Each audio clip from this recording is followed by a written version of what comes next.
Welcome back to The Factor Uncensored. Let's talk Kanye West. Not his personal drama. We did that last week and had enough of it. But the tremendous success he had over the weekend with this. This is a streaming service he created by him and for his music only. The STEM player has already raked in more than $2 million and the album is not out yet. Tonight, I ask legendary music executive and former Epic Records vice president, T.C. Tompkins, and Rob G. the General from The Vibe, powered by KTSU Radio. Has Kanye changed the game? He's keeping the other streaming services out of the mix. It reminds us of the old Prince formula long ago when he walked away from the major labels. So is Kanye changing the game? Absolutely. Well, you know what? I don't even know that he's changing the game. I think, like you said, he's just doing an extension of what Prince did back in the late 90s by selling his own albums. You know, Prince sold one of his albums. He sold 200,000 copies for $50 at $50 a piece. That's $10 million. I don't know about you, but I'd rather sell 200,000 copies than sell a million and only get 14 to 17 cents. So I think what he's doing is he's taking the technology that's available and he's making a new extension. And I applaud Kanye for everything that he's doing with this. Now, TC, you have been a part of the music industry, the label aspect for decades. Is what Kanye West doing changing the game, but also viable for other artists out there? I don't see it being as viable to other artists. Kanye can work there because the player is $200, man. That streaming player that he's making is $200. So he doesn't really have to sell that many of them, like Rob was saying, to make his fortune.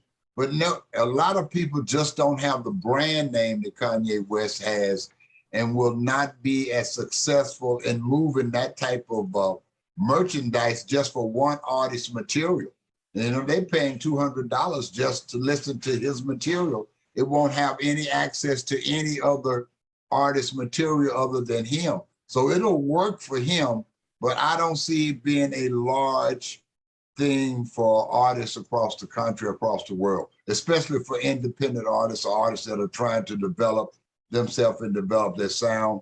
It's much more convenient to have that access to everybody in the world through a streaming service.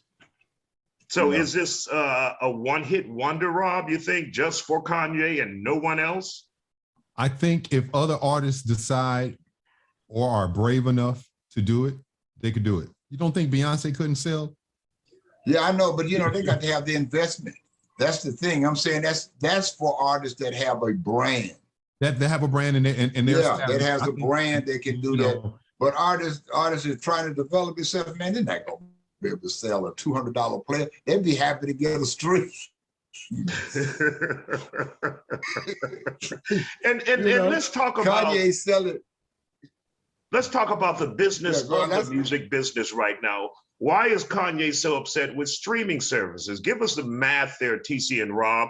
How much would he earn from an average stream compared to what he's doing? Well, they offered him $100 million with Apple Music. They offered him $100 million. So now it's just like any other business model. Just like, we see with football and baseball players. If they're going to give me 300,000 or 300 million over 10 years, how much are they actually making? So, and I think Kanye sees that. He understands that. So why cut out the middleman? And we brought up Prince earlier. Prince famously said in an interview that once upon a time, there was a griot going from town to town, playing music. He was a bard. And then somebody jumped in there without any musical talent and said, hey, we can sell that. Don't sing anything else. And they interjected themselves into the conversation, and music has changed ever since.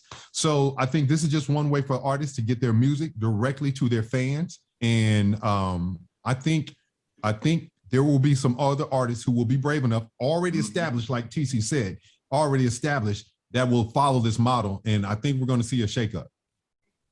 TC, let's hear from you on that. When we talk about the math and the business of the music business, what would Kanye West earn from a stream compared to what he's doing now? Oh my God, his streamings, individual streams are pennies. Okay, I think they get something like 10 to 12%. I think you have to get something like 1,500 streams for, I forgot how much it adds up to, but I know that for to make $1 million or something like that in streaming, you got to do almost 5 million, 3 million in streams. You know, it's pennies. It's a percentage, but the technology is what they're selling, and the convenience of it. You know, I mean, I got to say, I hated streaming service when they first came out, but now I'm in love with it because it hooks up to everything. And I can get in my car, it hooks up, my playlist jumps up, plays my music conveniently. I don't have to carry around CDs, you know, so it's habit form, you know, but for a brand, with a brand, it's possible. Without a brand, it's not possible. All right. Well, gentlemen, thank you for joining us here on The Factor Uncensored. We'll see how much business Kanye does with this STEM player and direct to the consumer business. We want to thank you for joining us tonight here on The Factor.